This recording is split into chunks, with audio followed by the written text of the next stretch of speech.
Nous sommes à 45 km du cercle polaire du Nord. 45 km. Il y a des gens qui vous voudraient du mal, encore? Ça, c'est pas une question à nous poser. Expliquez-le. Kabila nous cherche, non? Nous, on l'a rien fait, mais lui a peur de nous. Il a peur de nous parce qu'il sait que... Maintenant, nous, on connaît beaucoup de choses sur lui. Comme quoi? Bon, il nous a sacrifiés pour rien. Pour des choses que lui connaît et que nous, on ne connaît pas. Alors, oui, il a peur de nous. Parce qu'on peut dévoiler les secrets. Les secrets que lui seul connaît et les autres. C'est-à-dire, il y a un secret. C'est quoi? Que le pouvoir entretient et ses opposants, les RCD. Il y a quelque chose qui les lie. Ils ont tué Kabila. Le pouvoir Kabila connaît, les gens du RCD connaissent, mais il faut sacrifier des innocents. Qui étaient nous? Heureusement que moi j'en suis sorti. Et je suis libre en Suède aujourd'hui.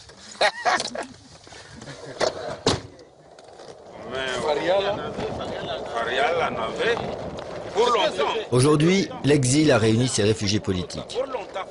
Mais si les innocents ont passé de longues années en détention, Georges Mirindi, le complice présumé de l'assassin, s'est évadé avant même l'ouverture du procès et n'a jamais répondu au chef d'accusation qui pèse contre lui. Lui sait qui a organisé l'assassinat, mais aujourd'hui encore, il est difficile de le faire parler. Je n'ai pas de théorie. Je n'ai aucune théorie. La bonne théorie peut seulement résulter d'une commission d'enquête ad hoc.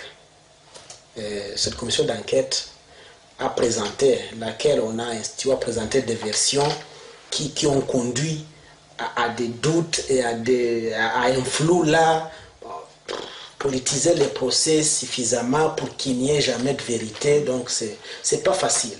C'est pas facile d'avoir une idée. On peut juste lire la presse. Qu'est-ce que la presse Pourtant pour nous c'est très clair.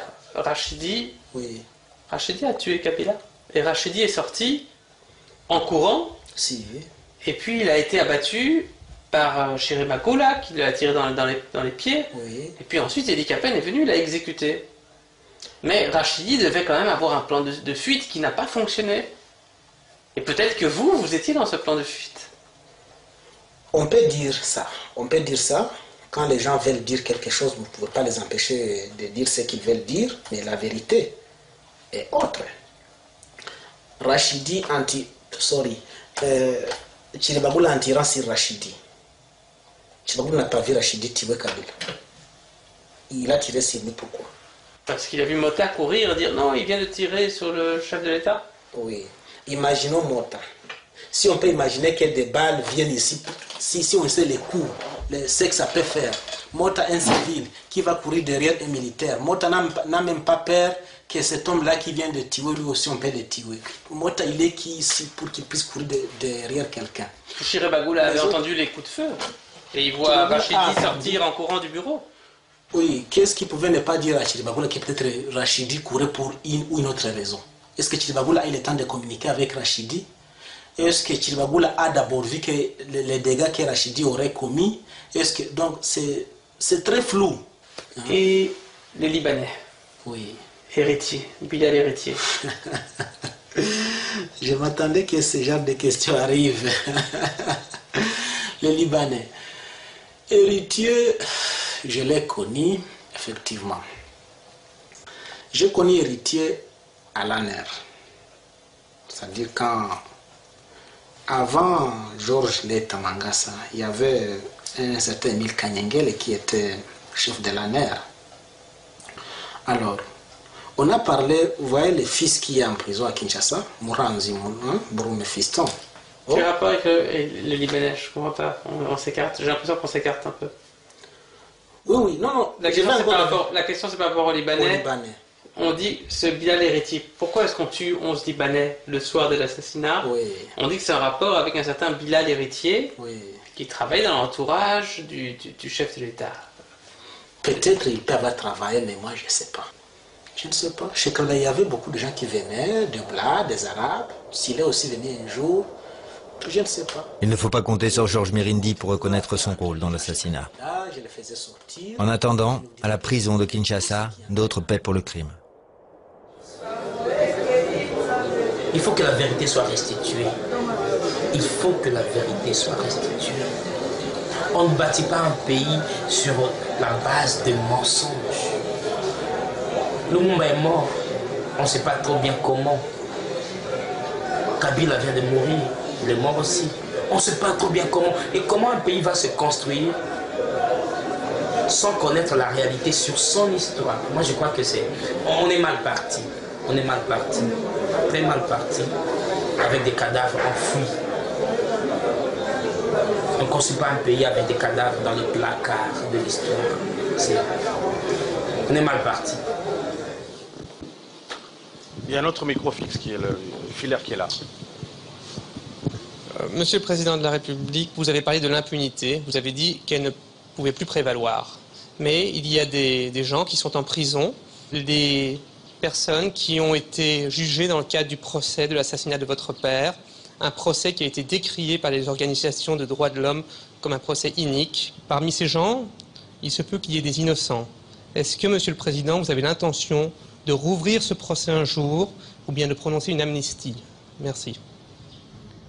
Amnistie ou non, pour ceux qui ont été condamnés dans l'assassinat du feu mon père, Laurent Désiré Kabila. Écoutez.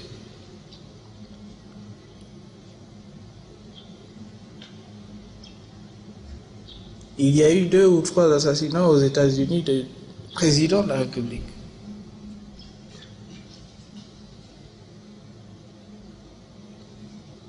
On a amnistié combien de ces assassins?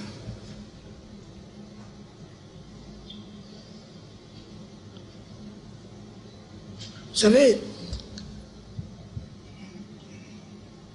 la démocratie, c'est aussi la justice. C'est la 3e fois que M. Zachman me pose la question. Et je lui ai toujours donné la même réponse. L'affaire se trouve entre les mains de la justice.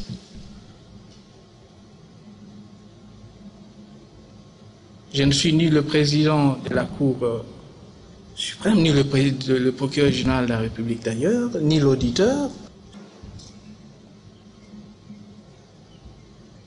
Alors, je n'aimerais pas ici influencer la décision de la justice congolaise. Et puis qui a tiré ou qui a commencé? Joseph Kabila est mal à l'aise. Écoutez.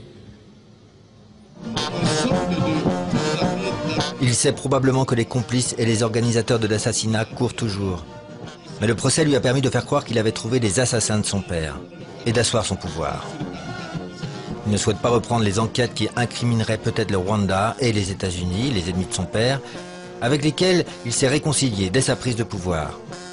Il a signé des accords de paix avec le Rwanda, il a mis fin au monopole sur le diamant et a ouvert le Congo aux investisseurs étrangers.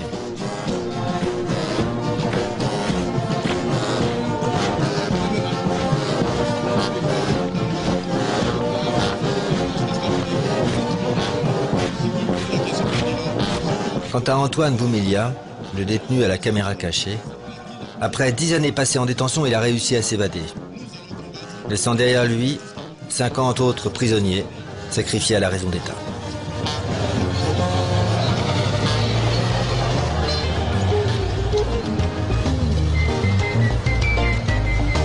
Une fois encore, l'Afrique vient de perdre un de ses illustres fils, et non le moindre, Laurent Désiré Kabila. Mais il restera immortel dans la mémoire des patriotes.